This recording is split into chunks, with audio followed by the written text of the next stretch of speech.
brought to you by Nova शुद्ध घी। जब जब खाए दिल खुश हो जाए, सदियों का नोवा शुद्ध देसी घी, सपना स्वस्थ भारत का। I love घी।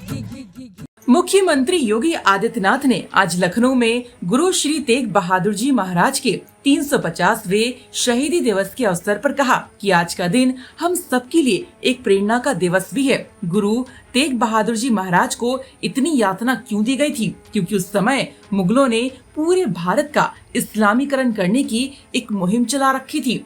औरंगजेब जैसा क्रूर बादशाह मनमानेपन पर उतर आया था। तिलक को मिटाने के लिए जनेऊ को समाप्त करने के उद्देश्य से उसने देश भर में तो अत्याचार किया ही, लेकिन कश्मीर में जब उसके अत्याचार की पराकाष्ठा आगे बढ़ी, अफगान काल जैसा औरंगजेब का सिपह सालार वहां जाकर के अत्याचार करने लग गया।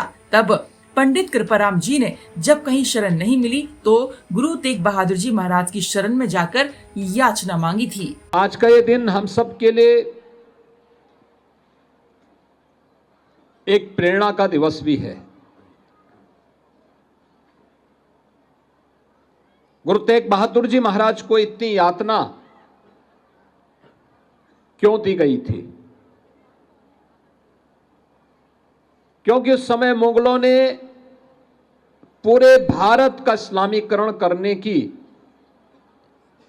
एक मुहिम चला रखी थी। औरंगजेब जैसा क्रूर बादशाह मनमानीपन पर उतर आया था। तिलक को मिटाने के लिए, जनेऊ को समाप्त करने के उद्देश्य से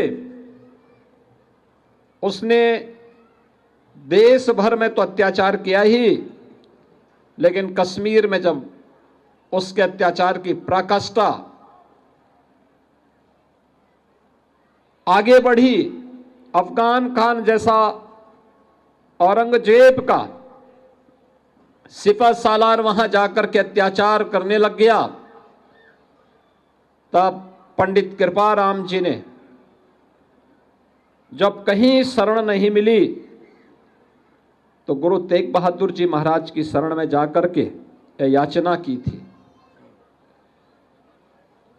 याचना गुरु तेग बहादुर जी महाराज के सामने हो रही है, लेकिन गुरु गोविंद सिंह जी महाराज जो मात्र 9 वर्ष के हैं, वो गुरु तेग बहादुर जी महाराज से कह रहे हैं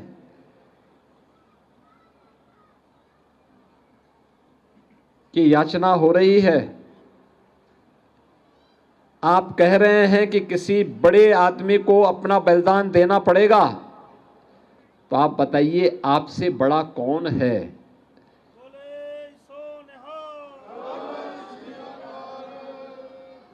आप याद करिए 9 वर्ष की उम्र क्या होती है। और फिर गुरु तेग बहादुर जी महाराज ने उस अत्याचार के खिलाफ आवाज उठाई। गुरु तेग बहादुर जी महाराज को कैद कर दिया जाता है। ब्यूरो रिपोर्ट यूपी तक।